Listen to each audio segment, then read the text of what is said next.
Hello, you lot. Morning, how's it going? Hope you're all brilliant, because you bloody well should be, to be honest. I mean, we're on planet Earth. If you're watching this from a different planet, then whoa, what's it like? So, yesterday, I done some improvements to this little monster truck, and I think it's bloody brilliant. I'm actually really pleased with it. I mean, this is just, I'm going to make this probably better.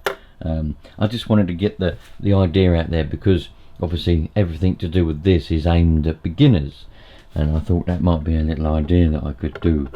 But as far as cutting the holes out for the engine, I think it's fantastic. I think I actually done quite a good job of it. I'm quite proud of myself, to be fair. Usually when I do little things like that, they go blooming tits up. For me, it tends to be the little things that I put a lot of effort into, because they're easy to do and I can put a lot of effort in, usually go bonkers. They usually go Pete Tong, and anything that's really hard, difficult, takes a lot of time and energy and thinking and all that kind of rubbish, tends to go more better, smoother, and has a better result than this. Because it's hard to do, I don't put a lot of effort into it. I just like to get it done, and it turns out better. That's just the way things usually go with me. But I didn't put a lot of effort into that, and it's probably one of the most simple things you can do to any car, is a bit of modification to the shell, and I think it turned out pretty good. Got the exact result that I was after. So yeah, love it, man. Now, there may be an opportunity for you to get a couple of me cars here. I'm thinking about selling me MP9. Now, my daughter's got to have some dental work done, and can't get it done on the NHS because of the nature of what needs to be done. There's like a 4-year waiting list and stuff like that. So I had to go private for it. So I've been working 13-14 hour days, 6 days a week, trying to get it. But the main thing is, she wants a little motorbike. That's what she wants. She's wanted a little motorbike for ages, and I've not been able to get one. So I come up with an idea. I sell some of my Nitro cars. I've only got a few. I sell them, and I can get her a little motorbike. So once she's had the dental stuff done, I can have her a little motorbike surprise. That will make her happy, won't it? So, thinking about selling the MP9. There it is. It comes in the box. There's the box for it. It may have these wheels on it. It may not. Probably will. These aren't my favourite type of wheel. I like the little spiky ones like these. But we all know the story of the MP9. I bought this brand spanking new probably 6 or 7 years ago. And it's been one of the best Nitro cars I've had. The most reliable. The engine is absolutely bulletproof, that KE21. And it just flies around like an absolute rocket. Now, I was brought up in a culture, or I suppose a culture where you buy something, you don't sell it. You never ever sell. So I'm a bit reluctant too. So I don't know. I want to give my daughter something that makes her happy, and that's a little motorbike, a little PW50, little JR50, something like that, a little CRF50. But I can't do it unless I sell my Nitro cars. So if you want that MP9, get in touch with me, and we'll work out a price or something.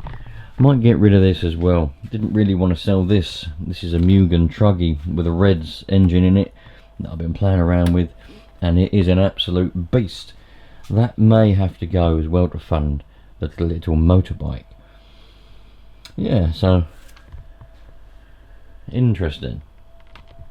I hate selling my possessions, really, because I work hard to get them, and then I have to sometimes sell them. But the thing that I do in my head to make it justifiable and make myself feel a bit better about it is the fact that I'm selling it, but I'm turning it into something else.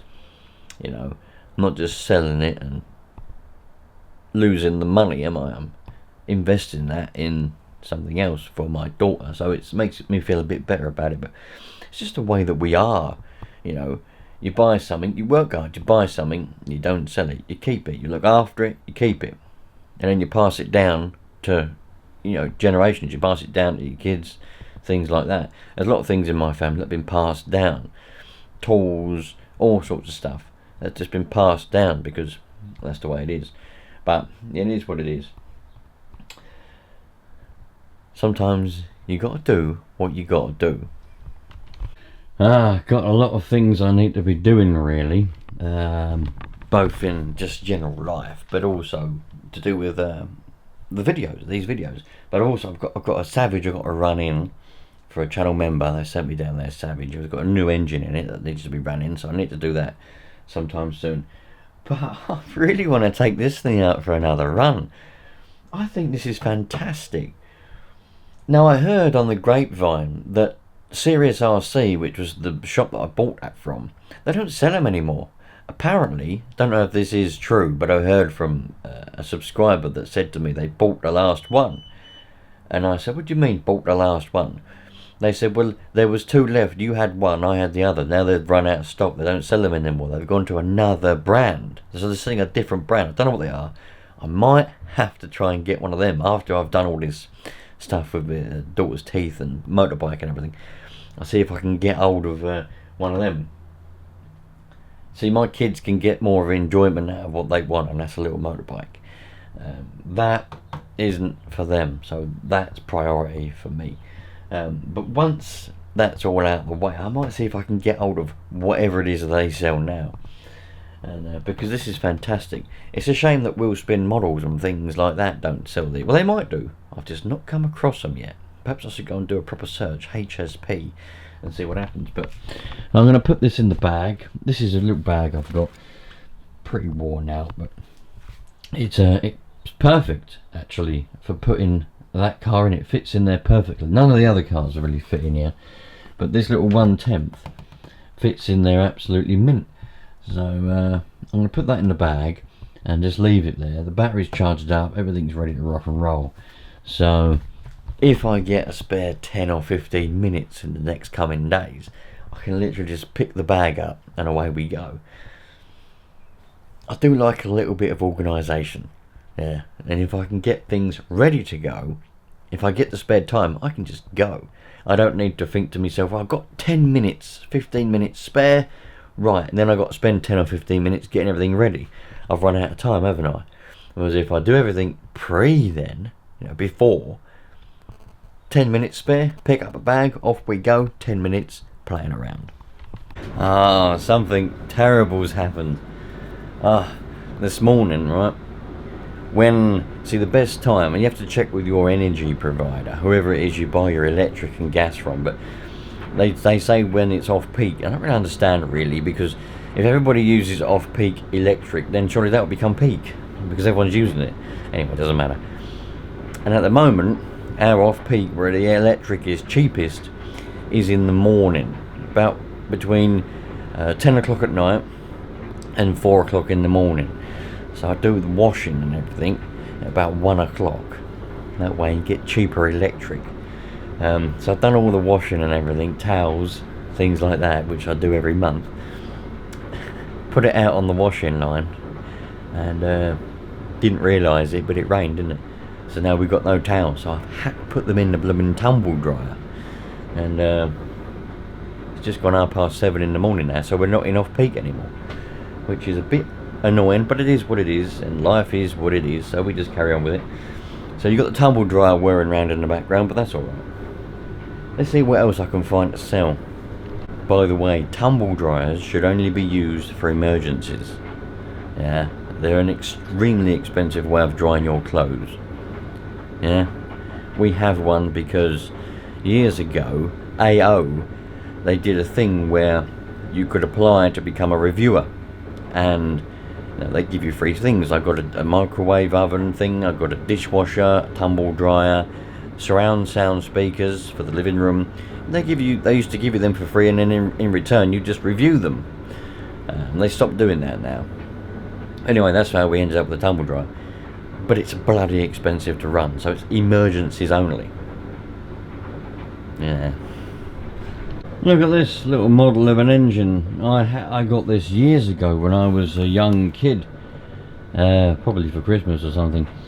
And you have to build it, and then once you built it, you put batteries in it and you switch it on, and it it all goes off like a real engine does, you know. But the thing is, the cam belt snapped in there. Look, it's been sitting in the loft for probably, I don't know, 15 years, 20 years. I would have been a kid. This would have been in the early 2000s. They still make these, you can still buy them. In fact, funnily enough, I get companies quite often that want to send me one.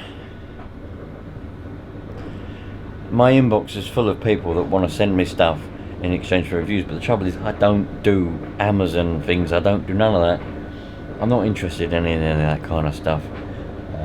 I'll have a sponsor from a real company or a real brand that's actually in England, but I'm the phase of doing all the other stuff, that's gone. So, but you can still buy these, and they're pretty good for teaching how engines work. You've got real springs in there, real valve springs, you know, things like that. The real fan. As I said, the belt snaps, so it's just going to go round and round. Pretend carburetor, distributor.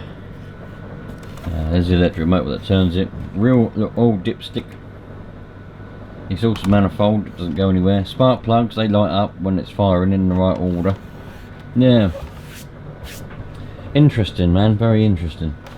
But I won't be able to sell that, there's no money in that.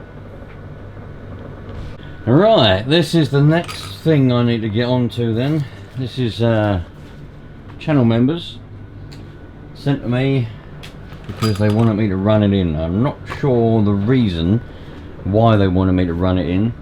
There must have been something tricky with it or something that's not quite right with it, which is why they give up and send it to me. So that means I need to find out what that problem is before I can go and mess around with it. But as far as I know, there wasn't anything mentioned. So yeah, usually the only reason somebody would palm something off on you is if they can't do it themselves. So we need to find out what that is. So that's going to be the thing I'm going to be doing probably in the next couple of hours.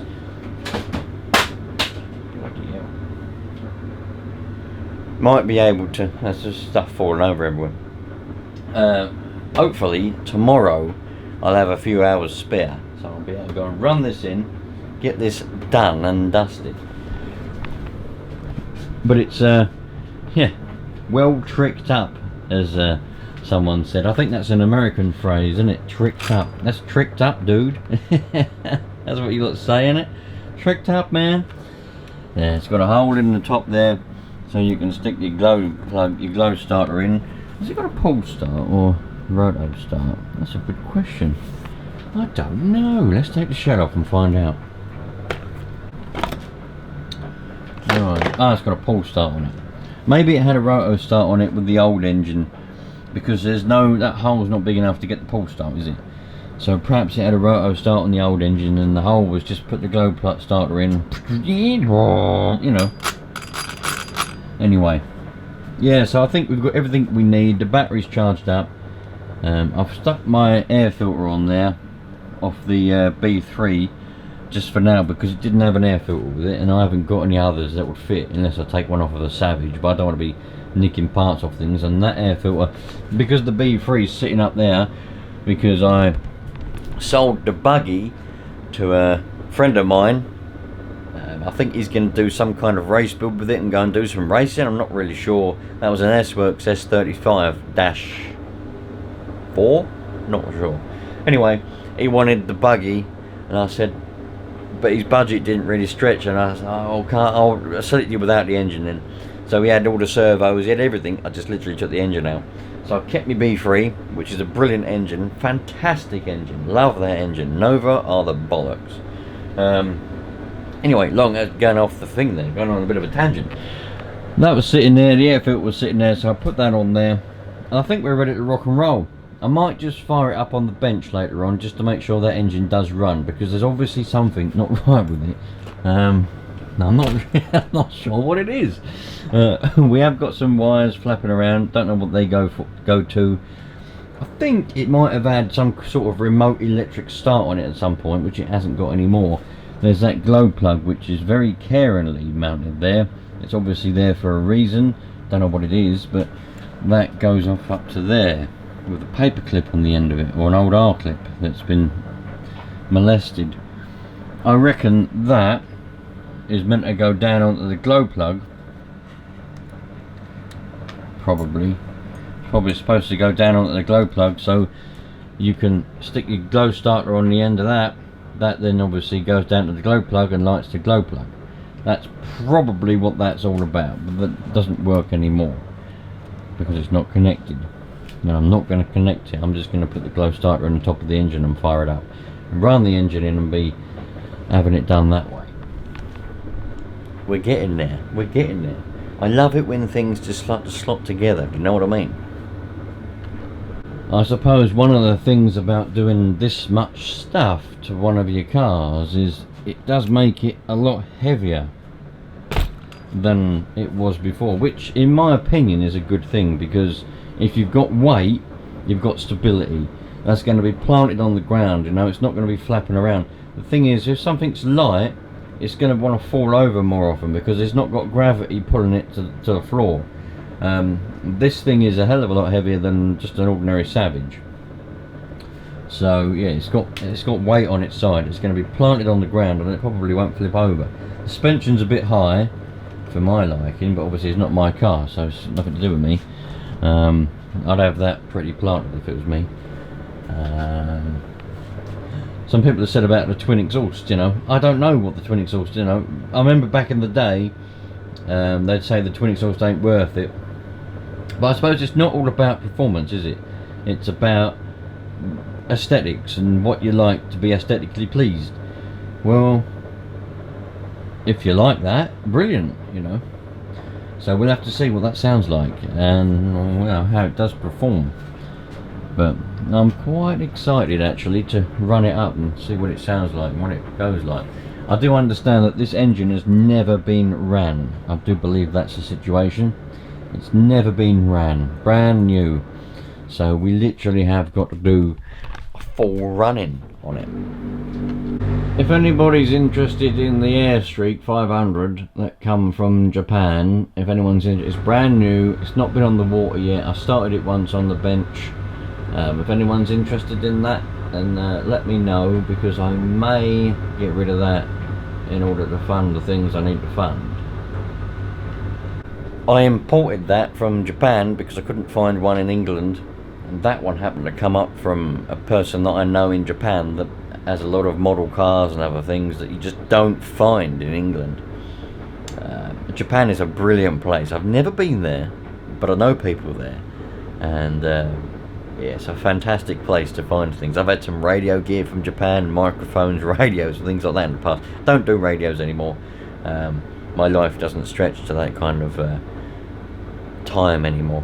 But yeah, and anyway, so that one come from Japan, and it's a fantastic, brand new, never been ran. Well, I started it on the bench, but before then it was never been ran. And it's not been on the water yet. I did want to run it in the water this summer, but listen, things happen, and if anyone's interested in it, I'll let it go. So let me know, and I might do another video on it. Right, anyway, I'm going to be getting this one ready to run. Make sure everything's okay on it. I know the batteries are charged. I've charged up the transmitter. I'm just going to make sure all the nuts and bolts are tight, everything's okay, ready to go. Then I can go and do the running on it and everything like that. I'll catch you lot on the next one. I thought we'd just sort of have a chit chat this morning. I was in here doing bits anyway. Sometimes it's nice just to bring you lot along with me and just have a little chit chat and see what's going on. Yeah, so I'll see you on the next one. We'll be out and about, maybe in a grass field or maybe on a bit of tarmac, I don't know. We'll see if that man's in the window doing his work. If his car's not there, we'll go to that same place maybe. I'm not really sure. Yeah, enjoy yourselves, have a lovely day. I'll see you later on. All the best, you lot, take care and treat yourselves well, man, because you got to look after yourself, do you know what I mean? Cheerio.